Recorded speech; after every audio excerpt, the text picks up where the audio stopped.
Hello, everyone.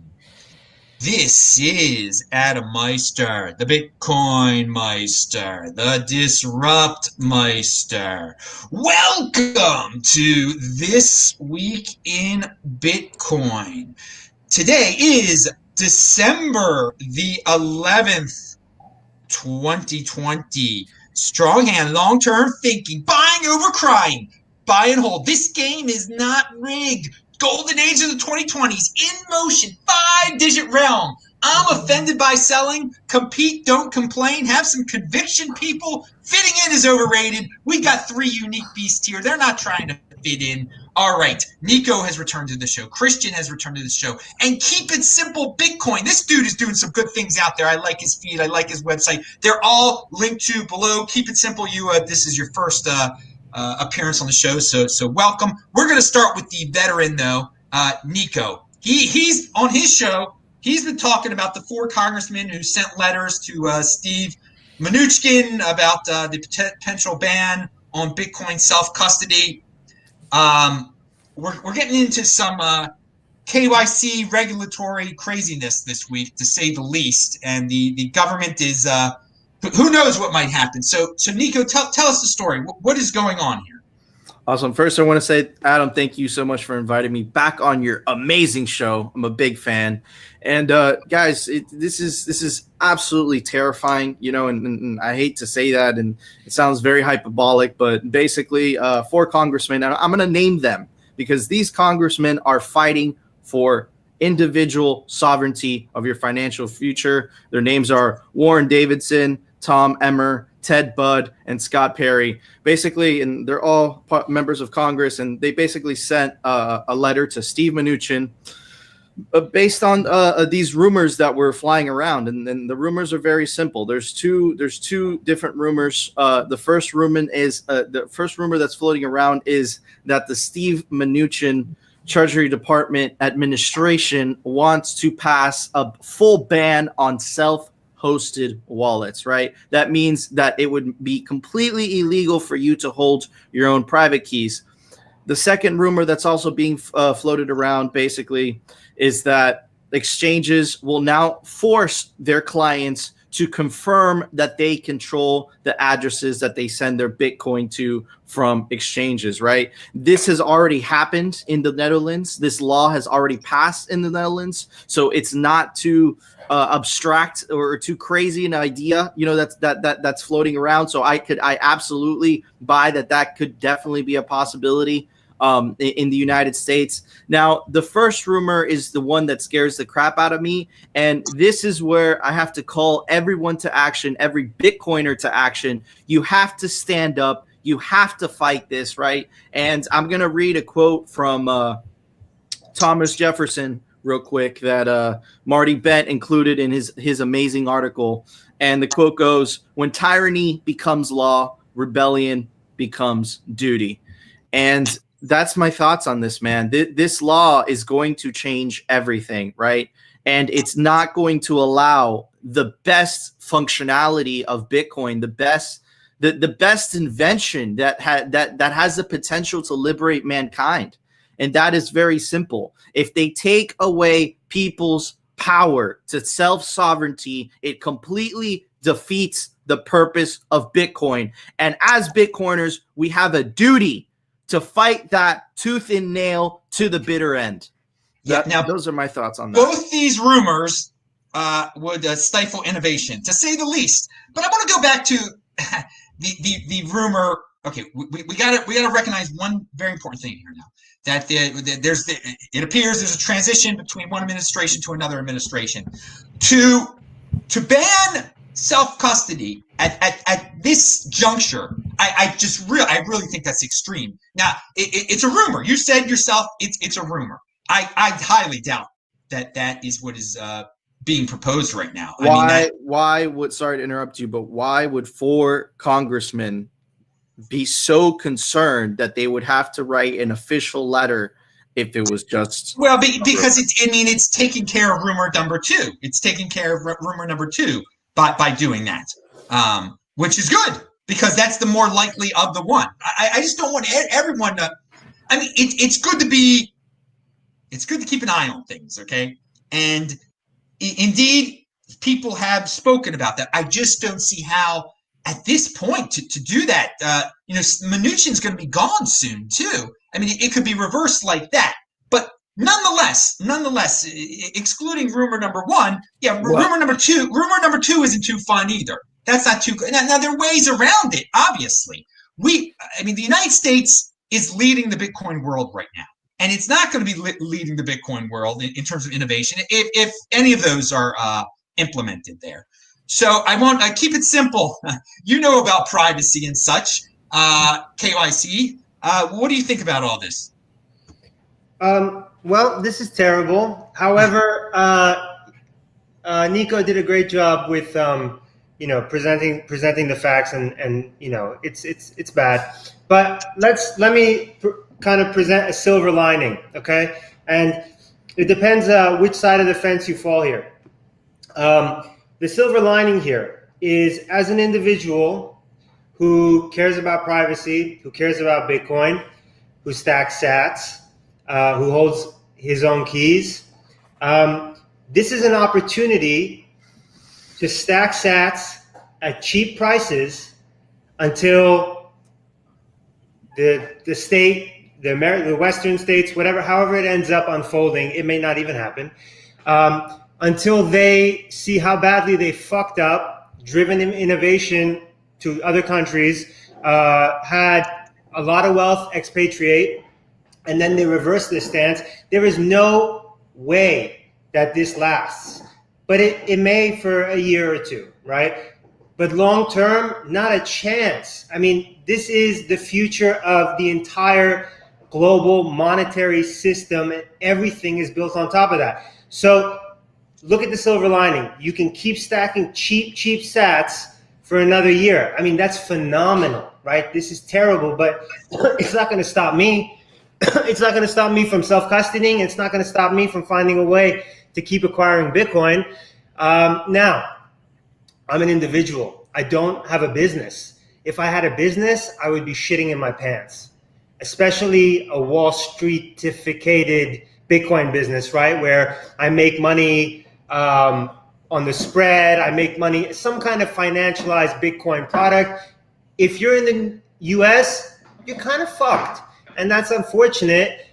You've probably invested a lot of money. Maybe you've gotten some investor funding, and that capital is probably going to get burned. Some people will get creative. Some people will leave. I don't know. They have to figure their shit out. But that's going to be rough. And on the flip side, when the American government gets their shit together and realizes what a huge mistake they've made, then opportunity will be there for new businesses to come and to start again, right? It's like the lightning burns down the forest, and if there's a lot of high grass, that shit gets torched, and then things grow again. So yeah, it's bad, but I'm trying to look at it in the most positive way that I can. And I also don't own or run a Bitcoin business. Can I jump in really quick? Yeah, please. I was going to you, man. Yeah. I actually disagree that Bitcoin's price is going to go up if something like this happens. I actually think that this makes Bitcoin moon, because all of a sudden the amount of supply that's available to buy shrinks tremendously and becomes very difficult to get it. So, I mean, maybe the price on exchanges drops, but the no KYC price is going to moon, and that is going to be a massive market signal. I also think that Bitcoin changes everything. And now that Bitcoin exists, companies are not going to put up with this for very long. So as Western states start to encroach, these companies that actually hold their own keys, companies like Square, companies that are working with Unchained, they can start leaving. Like, we've already seen BitMEX be highly resilient to these type of attacks from the CFTC and other U.S. agencies. And you can serve the Bitcoin network. You can serve the global population from essentially anywhere, especially if you're doing an internet business. So, I mean, this is a slippery slope for regulators. It's a great way to destroy your reputation. To be honest, I just don't see how this doesn't get fought in court immediately. Like, there are severe severe, constitutional issues that are associated with this. I agree with you. How it plays out is anyone's guess. I mean, yeah, the price will probably moon. This may be, like a hiccup, maybe for a month. Maybe we'll have like a 50% correction and then we'll moon. I mean, again, I'm not concerned about the price. The concern here is the long-term effects on perception, I think, more than anything, because everyone on this call, it's not going to make a damn difference, right? And hopefully people watching. To be honest, if this does happen, this is only a bad look for regulators. Like, I think they're shooting themselves in the foot, because what's going to happen is regulators people that own Bitcoin, they're just going to leave, right? And Bitcoin allows you to do that, right? You can't do that with gold. You can't do that with cash, right? There's a regulation where it's $10,000 in cash. If not, you have to declare that. Try enforcing that with the 24 seed phrase or a 12-word seed phrase that you memorized in your head, right? Try enforcing that regulation, right? So you're going to see, it's exactly right, guys. You're going to see a flight of capital leaving the United States because they're not going to follow these tyrannical regulations, because that's exactly what they are. This is insane. And I completely agree with you, CK, that this is a complete and utter disregard for the First Amendment. We haven't gotten there yet, and it's good people are speaking up against it now, because it's rumor. It's just rumor right now. I think what we have, you're talking about tyranny. There are just certain political figures, be it in the bureaucratic side or the elected side. They think they're doing something good. They think they're doing something good for the poor people. Last week it was the Stable Act, right? I don't know if anyone has anything to say about that this week. They think they're, by sticking their fingers in things, that they're helping, and they're not helping. It's like, let the market do its thing. But the beauty, and something that Christian brought up, there are a lot of big entities now that are in the Bitcoin space. And for me, it is hard to believe that the government would start to try to stifle those big entities' investments. Continue, please. So look, so this is the thing that worries me. To them, it's not going to be a stifle. To them, it's actually going to play to their power. Why do I say that, right? If you look at Robinhood, if you look at PayPal, right? Everyone got excited when PayPal announced that they're going to add Bitcoin, and merchants are going to be able to accept payment in Bitcoin. It's automatically going to be converted to cash. But there's a problem. They don't allow their users to withdraw. So what I'm worried about is this, in the psychology of people that are first getting into Bitcoin, the normalization of keeping your coins on a third party, whether it's PayPal, whether it's an exchange, whether it's whatever. And as these platforms further develop and the amount of capital that they have behind them, the user experience for someone keeping their coins on that exchange, right, is going to be so good compared to self-custody, right? So I could definitely see this finesse from large corporations and the government to basically say, look, you can't self-custody under the guise of terrorism. They love using that word, right? That buzzword of terrorism and protecting drugs and whatever. And I could see it happening where you have to keep your coins on these exchanges, right? Because they are so well protected that they won't allow Bitcoin to be used for nefarious purposes, right? So it does benefit them. So what percentage of coins are on exchanges already? I don't know, but I can tell you that around 3 million Bitcoin are actively traded. The rest are held in cold storage, and then there's about 20% is estimated that are lost. Do either of you guys know the exact number? I know that. I think Coinbase has like 1 million Bitcoin, don't they? Yeah.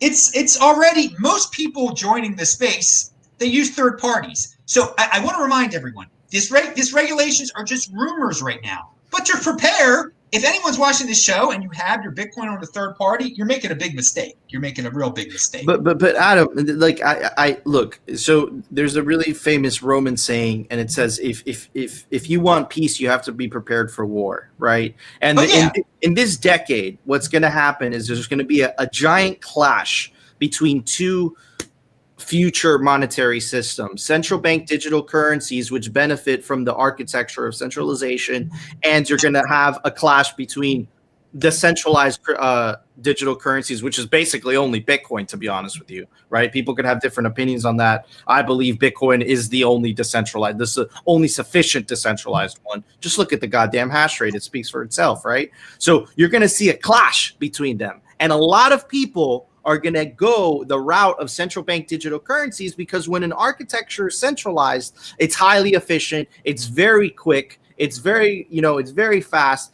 but it's also going to suffer from the censorship, right? You're going to have that typical problem of, you sell something on PayPal, but you have to wait 21 days just for them to verify. Right. So that's can I jump in? Yeah, of course. So this is why I agree that there's going to be these two systems, but I'm extremely bearish on central bank digital currencies. Like, these people have no idea what they are doing, and they are so freaking slow. Like, central bank digital currencies aren't going to work on the internet. I put out a tweet. Can you believe that that Bitcoin is a more relevant currency on the internet than the euro? Like, the euro, the ECB, they are quaking in their pants about how to deal with Tether and how to deal with Bitcoin because the dollar is destroying the euro's dominance. No one wants a euro. No one denominates anything in a euro. So I'm bearish on central bank digital currencies. But in general, I agree that it's going to be the permission system alongside the permissionless system. And maybe the permission system will denominate in BTC, but it will never really compete with the permissionless system. So I truly think that it's going to be like so obvious what you want. It's going to be money driving out bad, and everyone is going to just try to get to the best money they can. I think it's going to be obvious for us non-normies. I think the normies are going to love the CBDC. They're going to love the convenience of it all. It's not. They're not. It's going to destroy their lives. Their lives are already destroyed, and they love it. They love it. They already love what's going on. They all wear masks and they hide in their houses now. Mm-hmm. Come on. I mean, it's unbelievable. But more people are waking up than anyone than ever before. There is a great. Sorry to interrupt you, CK. Continue. I apologize. No, go for it. I was just arguing with Adam. So there right now. There's a war, right, between the people that are still plugged into the matrix, right, that are putting on these face diapers, right, that are sorry, Adam, that are putting on these pieces of cloth to protect themselves from a certain thing, right, and are willing to inject themselves with unproven things that will protect them from that certain thing that I'm referring to. You guys are smart, so you know what I'm talking about. And then there's the other side, right, which is called the Great Awakening, right, and also known as the red pilling, right? So I suspect that the majority of people are going to take the easy route of comfort, right? They want the comfort, they want the easiness, right? And Bitcoin, it's not comfortable. It's the truth, but it's not comfortable, right? And Bitcoin's architecture will never beat a centralized architecture in terms of efficiency, quickness. It just, when you have a centralized, it's like Ripple. It's like Ripple super fast. Ripple's that, and everyone's like, oh my god, Ripple's amazing. Yeah, no. Okay. So let me push back here. Why can't there be centralized solutions on the permissionless side of Bitcoin too? Again, we're talking about a world that is operating with different jurisdictions, and any company can set up in any jurisdiction and serve the entire world. So, I mean, look, like, I'm just saying the whole point of Bitcoin is Bitcoin fixes this problem that the government is presenting us by literally breaking it. Bitcoin it's so like unsurmountable that you can't stop it. It's like the water. So like they're going to try, like every dead organization is going to try not to die. they're going to do what they can to survive, but it's an inevitable fight. And I think Kiss said it perfectly. Like, if anything, if you are a smart person, like, you're going to find a way to stack sats if there's an opportunity here. You can't stop Bitcoin. I completely agree. I think Bitcoin will have a better user experience. Like, it's going to destroy the centralized crap. That's what permissionlessness does. Not only will that happen, but it will also become stronger because this system is inherently anti-fragile, right? And so go ahead. Even the plebs will opt into Bitcoin because it's going to be the better system.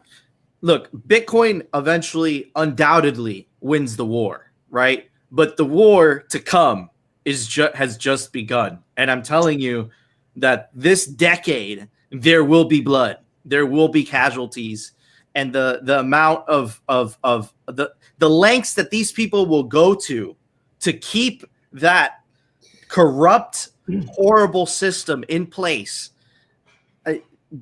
Don't kid yourself. They're going to do it. Bitcoin will win, but in the process, there's going to be a lot of casualties, in my opinion. I agree with you. I think you're overestimating the timeline, though, because let's say something like this plays out. I mean, we're talking about this scenario, but we haven't even mentioned the cost of enforcement is so high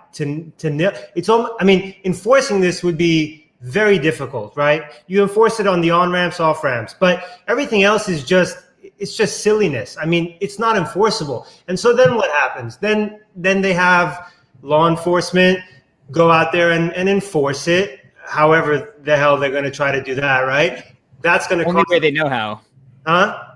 Only way they know how. Exactly. Breaking down doors with guns. And that costs money, right? So their modern day Gestapo is going to be very expensive, and they're going to eventually eat themselves, right?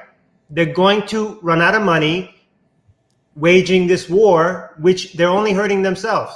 They'll run out of public support too, from the rich and the poor. Like, it's going to be a bad look. Like, imagine getting your door busted down and then red pilling the law enforcement that comes to take your Bitcoin. Like, they're just going to start stacking sats. They're going to leave and they're going to be like, what the fuck am I doing? Oops. I completely agree with you guys. I think that inevitably Bitcoin is the winner. It's not even a question of if and or no, it's inevitable, right? But what the stance that I'm taking, right, is I'm preparing myself for, or mentally at least, psychologically, right, for war, because that's exactly what we're heading into. And I think Matt Odell touched upon this a tweet like a month or two ago, and he basically said we are entering the now they fight you stage, right? The famous quote by Gandhi, which is, first they ignore you, then they laugh at you, then they fight you, then you win, right? So we're entering, then they fight you, right? And we're fighting the biggest behemoth, right? One of the biggest behemoths in the world, which is the legacy financial system, right? The internet has won every single time, right? When the internet came after music in the form of LimeWire and Napster, right? The music industry had to adapt, right? If you look at the long distance market, right? Also had to adapt. Now you can make calls for free, right, to international countries. So if you look at Blockbuster as well, also a company that didn't adapt to the internet, and Netflix just took its place. So I have no doubt that the internet will come on top. It will be victorious. But we're heading into a battle that we have to prepare ourselves as Bitcoiners, and we have to hunker down and be prepared, at least psychologically, for what's to come. That's my opinion. Be aware of the worst case scenario is what you're 100%. Exactly. Tommy Mercheski, Young Gucci T, the art director for Bitcoin Magazine, he's been on the show before. He had a great point last night on Bitcoin Magazine Happy Hour, and he mentioned, or he put it like this. He's like, they can't ban Bitcoin. They can't stop Bitcoin. They're going to attack Bitcoiners. This is an attack on Bitcoiners, not on Bitcoin itself, right? So That's how you got to think about it. And we need to protect Bitcoiners. We need to make sure Bitcoiners have rights, right? So this is about Bitcoiners. This is about humans. This is about protecting humans, not necessarily protecting Bitcoin. So, I definitely, side with Nico, and we need to protect ourselves. Now, I want to correct something in the chat, because this is FUD this guy's not trying to spread FUD, but he's falling for FUD. Dude, this is no fight. If they want all the BTC, then they can buy most of them, then control however they want. No, they can't. No. Hell no. That's not how it Not works. a mistake. Explain, guys. Explain. Who wants to take that one? Why? Okay, you know what's going to happen, right? When CK, do you want to go ahead?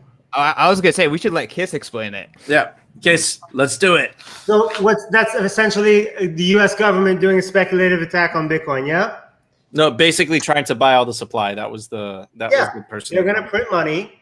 They're going to print their cuck bucks, and they're going to go into the market and they're going to buy Bitcoin.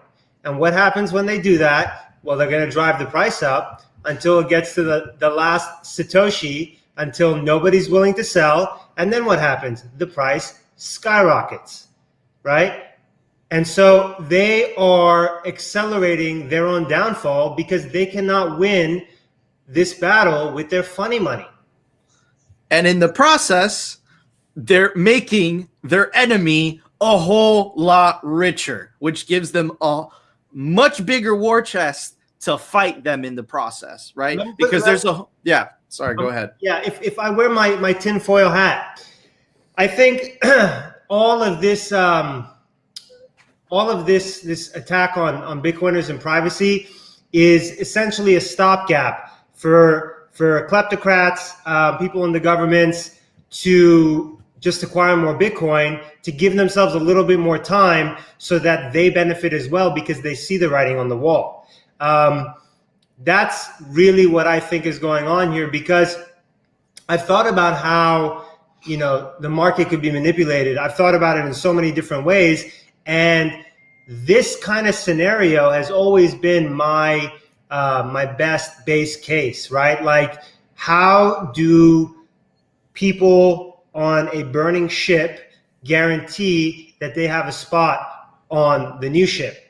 They have to do whatever they can to guarantee their own self-interest, because that's what it always comes down to, right? Their self-interest. I 100% agree. I mean, Bitcoin works with individual greed, and we know for a fact that the Bitcoin maximalist narrative is circulating amongst the highest circles. We know that for a fact.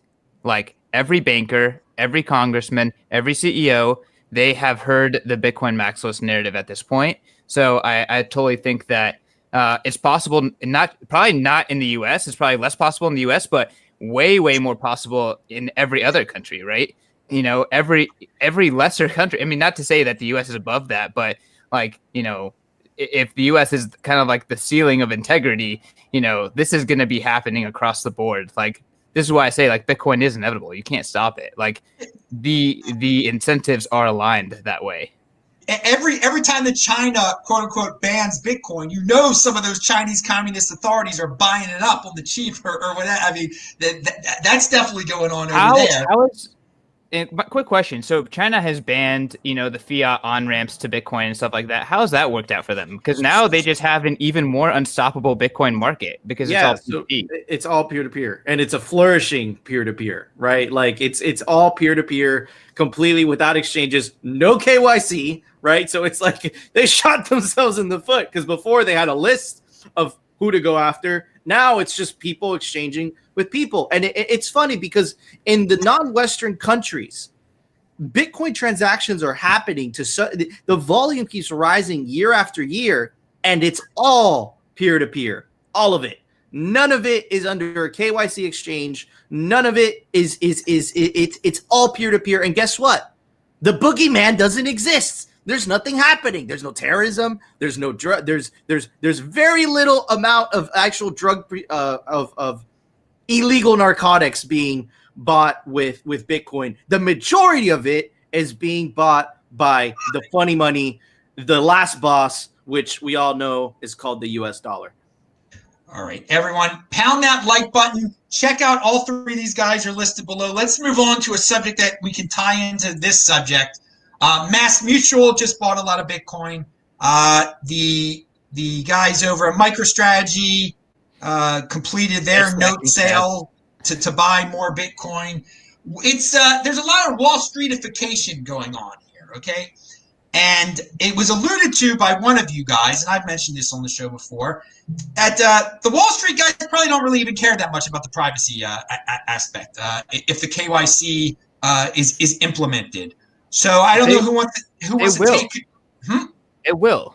Everyone will care, because guess what the KYC leads to? The KYC leads to a capital gains tax, an unrealized capital gains tax, because you're going to be having this just stupendous unrealized gains. You're going to be holding that Bitcoin, and they're going to be like, hey, it doesn't matter if you sell it or not. Like, we want our piece. So they're going to care about only in California, though. That's a wealth tax. I'm talking about a wealth tax. But no, I'm just talking about like the KYC. The purpose of it is, and the reason they want to keep it in this walled garden is because they want to tax it, because they want to get their piece. They want to control it. They want to seize it. Everyone will care. Everyone will care, because everyone will need the properties of Bitcoin.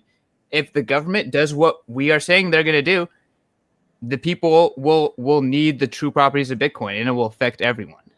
I think the Wall Street people right now, they don't really care about the self-custody stuff that we've been talking about. They don't care yet. They're Bitcoin newbies. Mm-hmm. Exactly. They're in a transitional period right now where they're seeing, wow, this asset has crazy gains, but wait till they start to understand that you could hoard this ridiculous, unlimited amount of money in your own possession that you could transfer overseas in a snap of a finger without asking anyone's permission. Do you think any of those Wall Street guys with bank accounts in the Cayman Islands are not just going to have their eyes light up, right? Like a little kid in Christmas the moment they figure that out. So I completely agree with what CK is saying.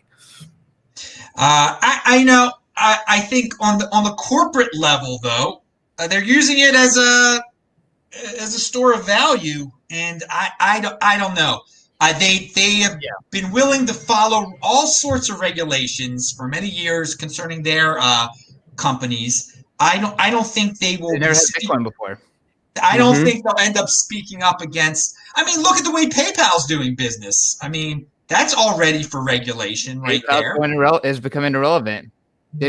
Who uses PayPal anyways? The only thing relevant they've done is they've bought Venmo, and even still they're losing the Cash App. And they got crushed. And actually, that's a really good case study, Adam. That's an amazing case study. PayPal was forced. They had their hands forced because Cash App was crushing it so hard. PayPal didn't want to add Bitcoin. Cash App was crushing it so hard on a quarterly basis that their own stockholders were. If PayPal didn't add Bitcoin capability to Venmo and their services, their own shareholders would have gone berserk. So their hands were forced, right? And there's another point that I want to touch on. Bitcoin serves the individual. It doesn't. Institutions holding Bitcoin is nice and all, but the big breakthrough here, and this is where the KYC thing is going to be so important, because at the end of the day, it's like, yes, you care about the company you work for. Yes, you know you're the CEO, you care. But the thing that's the most important to you is your family, right? And keeping food on the table to feed your family. And that's where KYC comes into play. And that's why Bitcoin is so powerful, because you're keeping your wealth all to yourself. You're not relying on a third party, which was a necessary evil back in the day, to store your wealth, your future, your time, and as Michael Saylor likes to say, your energy. Speaking of Michael Saylor, he just I saw a post. So MicroStrategy completed a $650 million offering at 0.750%. That means insane. Way oversubscribed, which shows you the state of the current system. Regarding the MassMutual stuff, regarding all this Wall Streetification of Bitcoin, the best thing that can happen here is they need to be cleansed by the fire. And we need to see a 50-60% drawdown and see if they start panicking like cockroaches. I'm not saying all of them will, but I think most of them will, and that'll be an interesting climate. And if the privacy topic we were talking about before is what causes that, it'll be very interesting to see how the landscape evolves in the next 18 to 24 months. I can't imagine any corporate entity fighting for sovereignty because they just want to keep doing business as usual. That's all. All right. We've jumped around this topic, but the rest of the Christian or Nico, your just any raw thoughts on MassMutual's big purchase, or is it just another drop in the bucket? It's inevitable. We're going to see every other insurance company do it. You know, Bitcoin is like this pristine collateral. People have called it that. And every company that holds collateral, that holds a treasury, like they're going to find a place for Bitcoin. Like that's become very obvious now. And they're going to FOMO into it hard. Yeah, I completely agree with CK, and I just find it completely ironic and hilarious at the same time that an insurance company is buying Bitcoin as insurance, right? And if you kind of look at you look at how the internet has disrupted, right? In the beginning, all the record companies banded together and they said, "Listen, we're not going to stand up for this," and all the telecommunications companies banded together and they'll say, "I'm not going to stand up for this. We need our long distance market."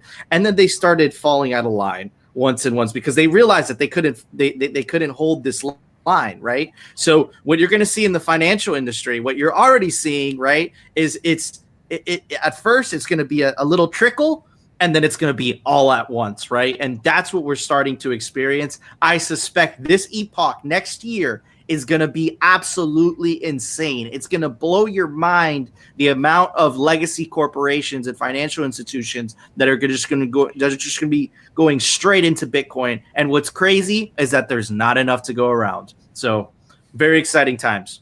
Yeah, I agree. 2021 is going to be the institutions are going to be piling in here.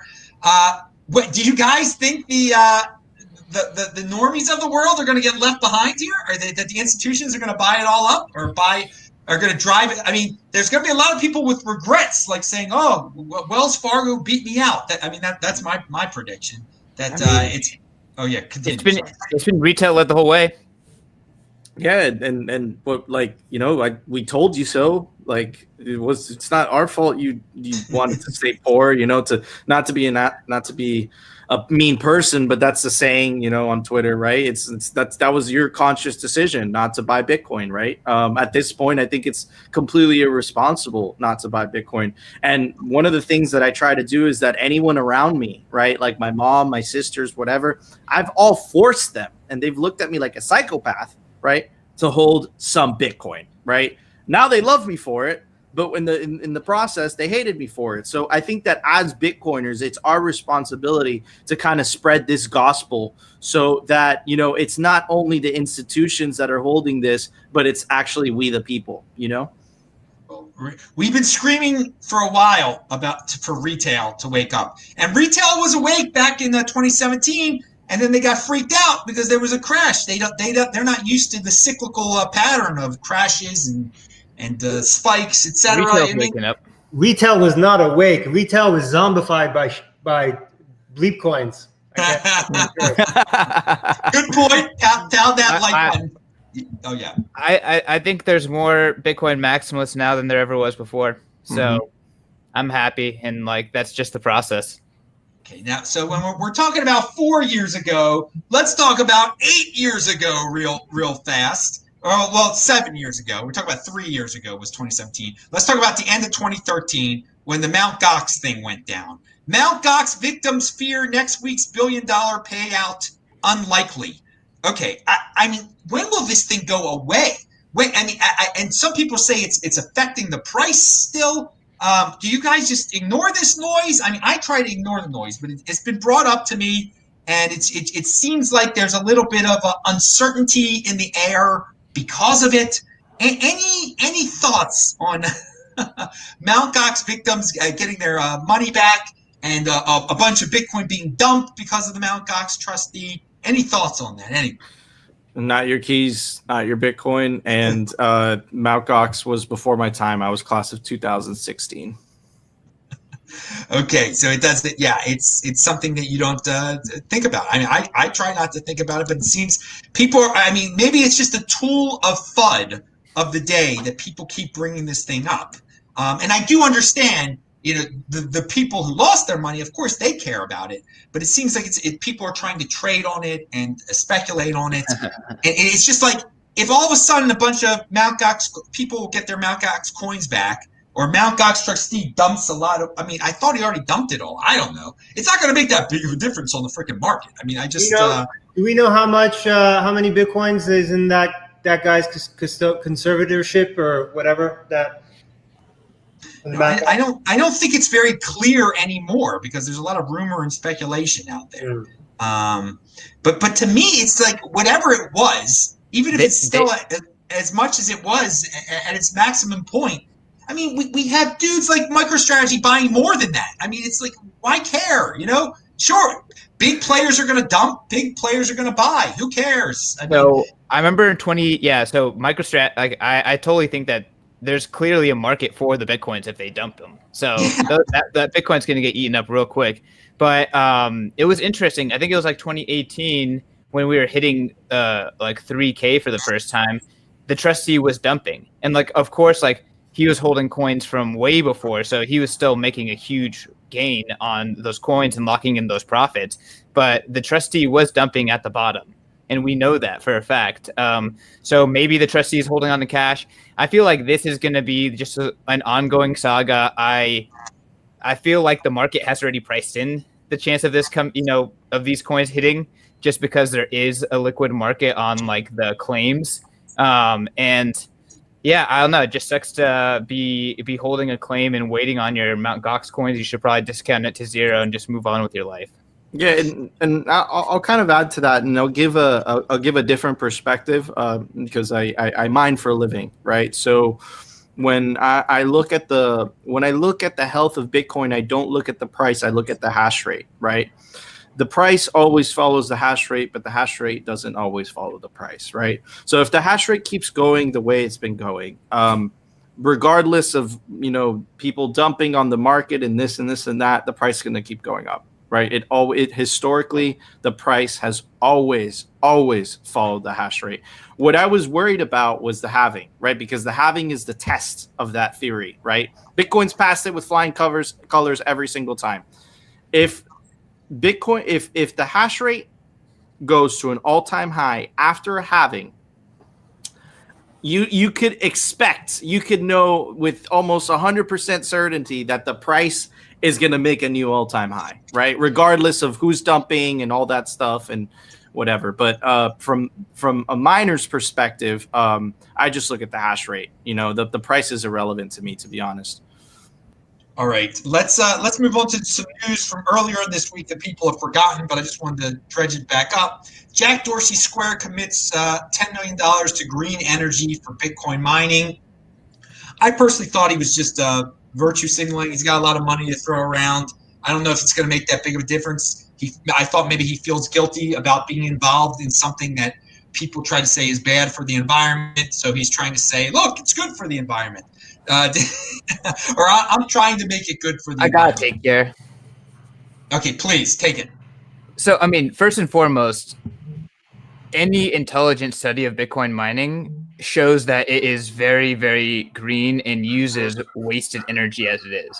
So any money that is going towards that end is pretty much just investing in mining, and then on top of that, having good marketing or PR around it. Like Square is an SF-based company.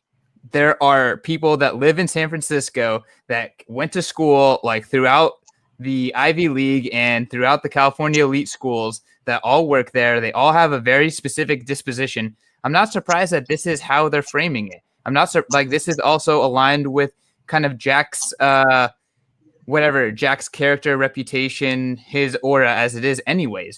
So I mean, I just don't see how this is a bad thing for Bitcoin. Like, this is just, it falls in line with what you should probably expect from Square messaging in general.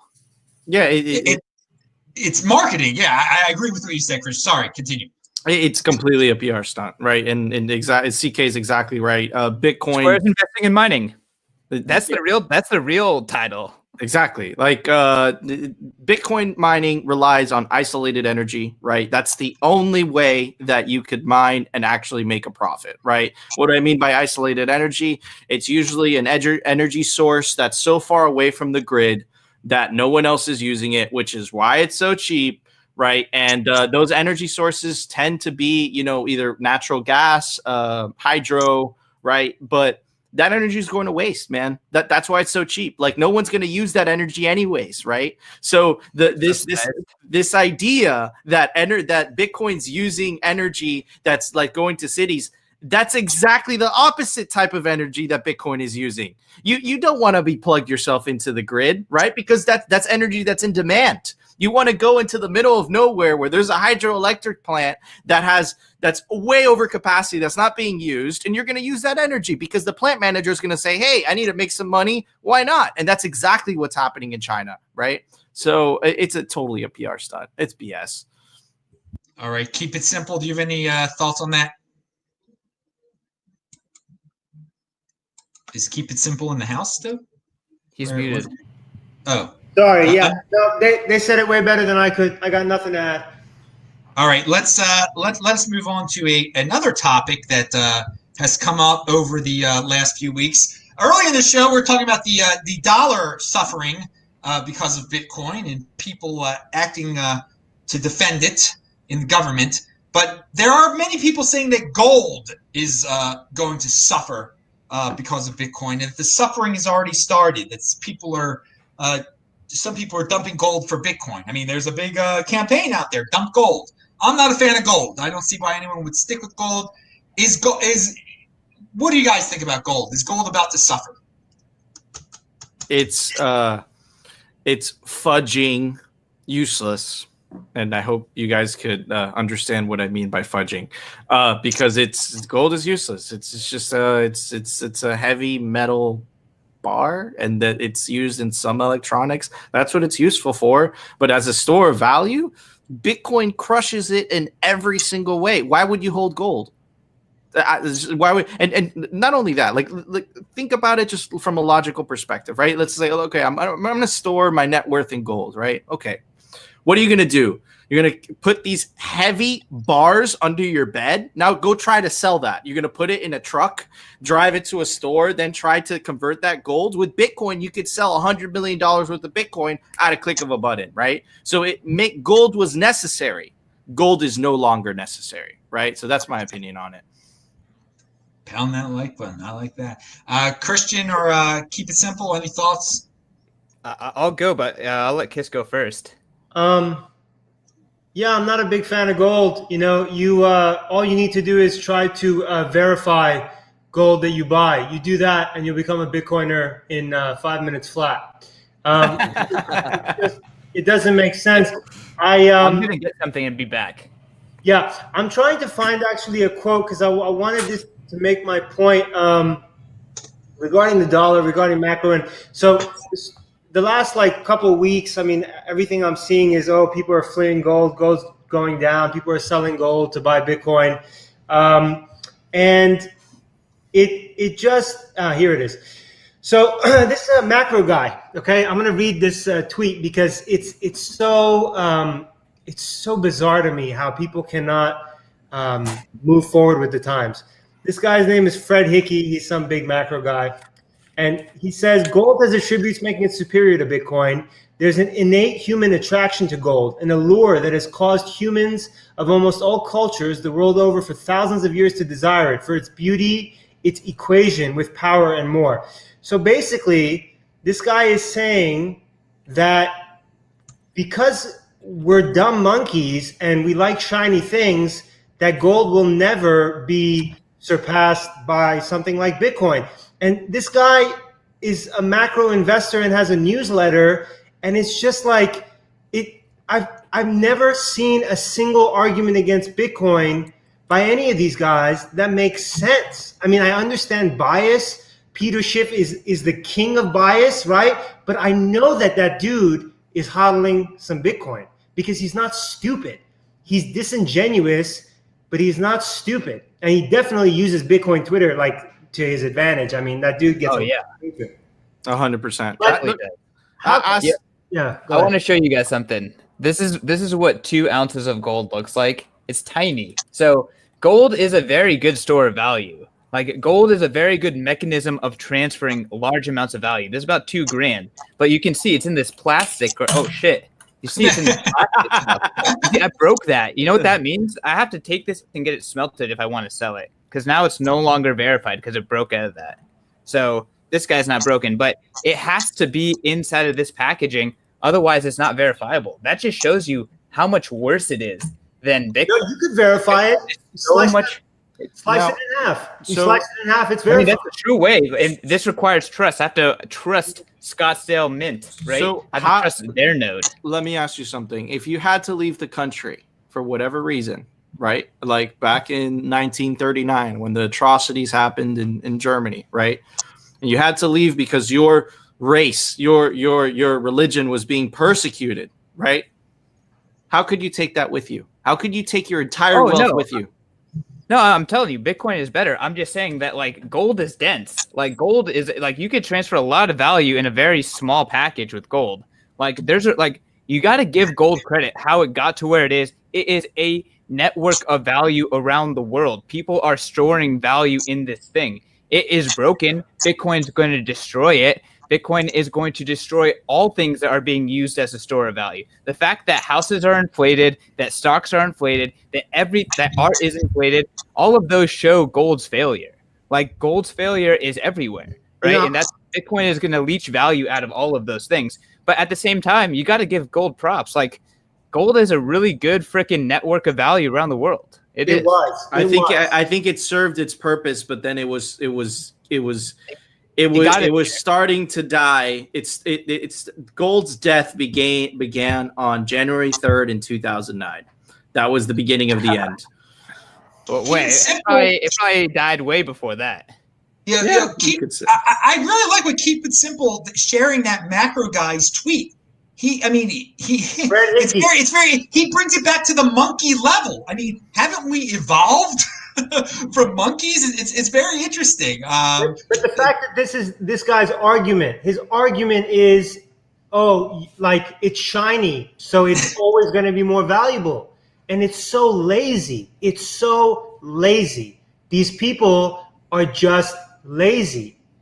Some of them are they're stuck in those ways. I mean, Dan Tapiero is still a fan of gold, also, but he's a fan of Bitcoin.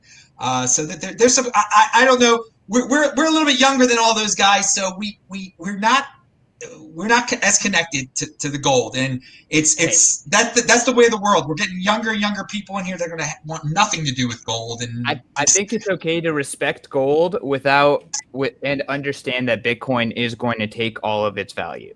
Like it's okay to understand, to have that position, and I'm sorry I have a nuanced take on gold as a Bitcoiner, but I mean, I respect what gold did. I think that's what Saifedean does too. He totally respects what gold did and is. I love gold. I'm holding gold. There's gold in my iPhone, but that's all I use it for.